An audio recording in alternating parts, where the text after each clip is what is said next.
or you want management, or you want to be, let's just say, in the growing field today.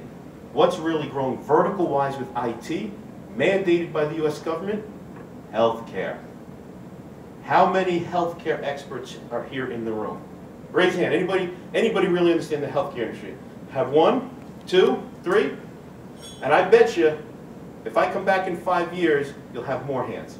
And I would tell you, if you want to continue your career path, start learning about the healthcare industry. Start learning about medical records. Start learning about having those medical records go from physical paper to digital. But again, that's understanding what are those quality and skills that you want to market. Now, I'm not saying everybody leave here and say, Jason said I better learn healthcare. No, what this is about, you need to find out what your interest is and focus on it.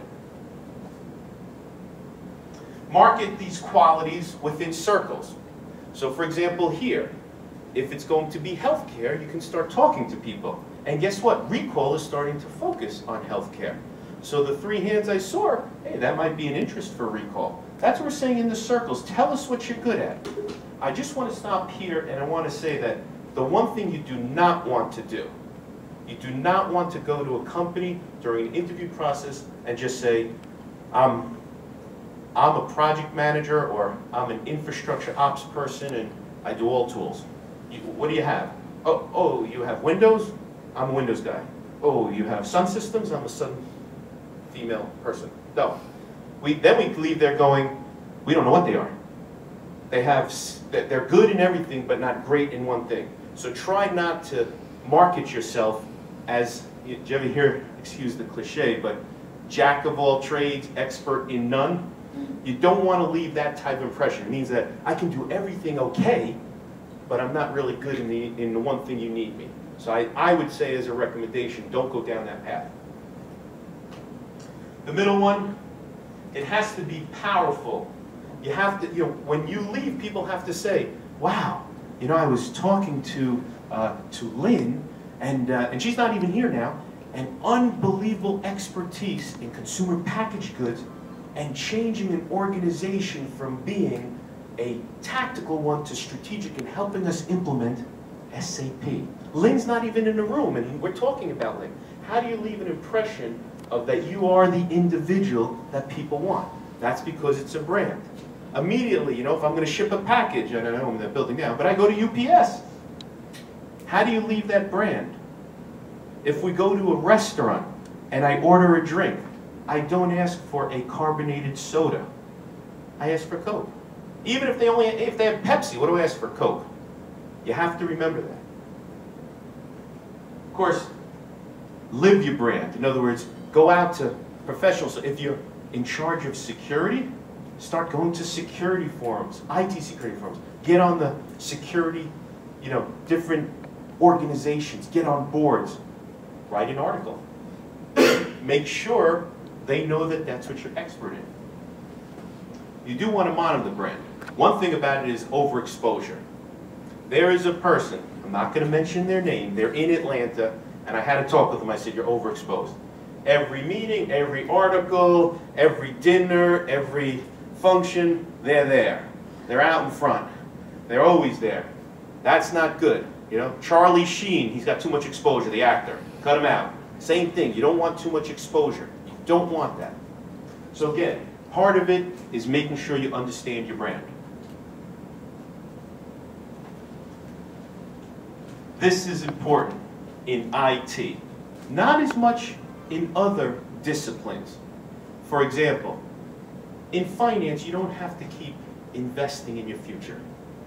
There are rules, and anyone who has a financial background, there's GAAP, which is the local US financial rules. The international ones are called IFRS.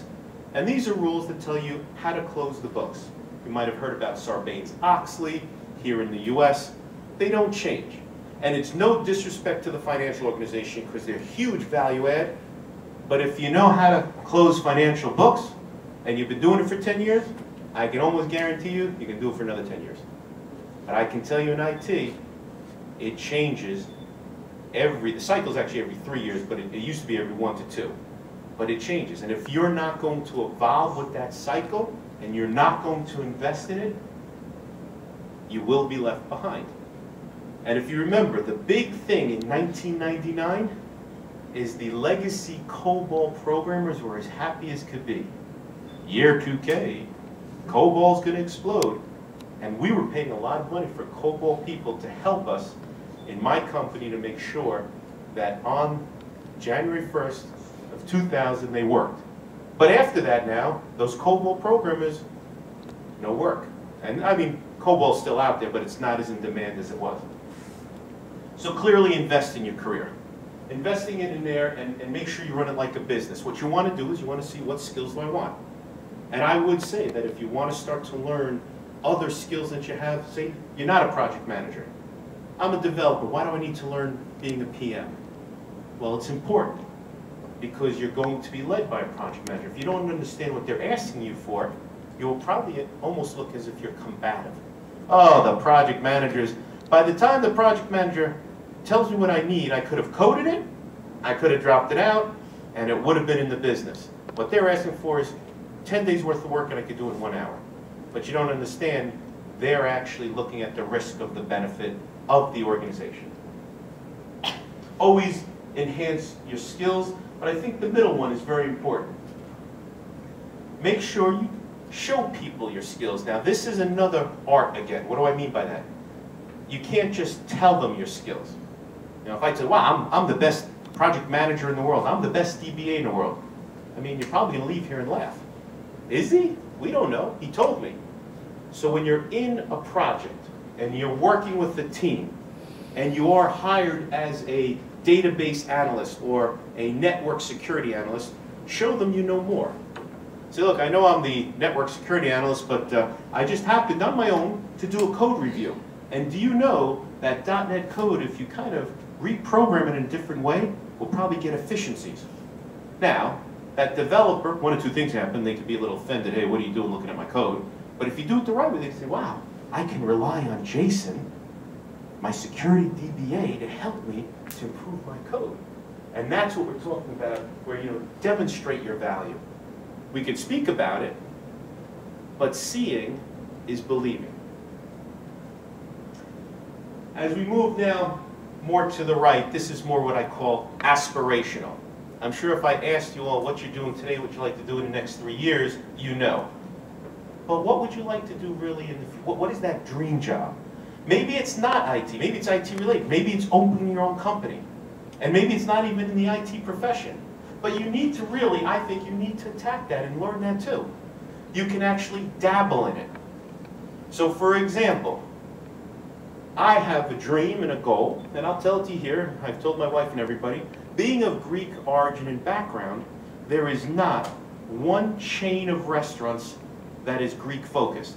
Example, Mexican restaurants, you have Taco Bell. Delis, you have plenty, Subway and Blimpie. I think there's other ones too. So I'm saying to myself, I would like to open that. I would like to, Popeyes for chicken, where's the Greek one? So what I do is every year, and of course I haven't crossed over, at my Greek church we have a bazaar. And every year I'm the guy behind cooking up the gyros and some of the other Greek products just to learn. I think I've realized now I don't really want to open a restaurant after working there, but that's part of it. I've learned things to say, that's not what I want to do. But you need to have that dream. You have to attack it and learn it. So never jump head first in.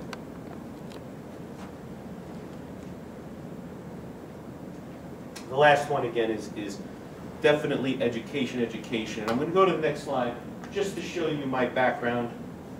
One thing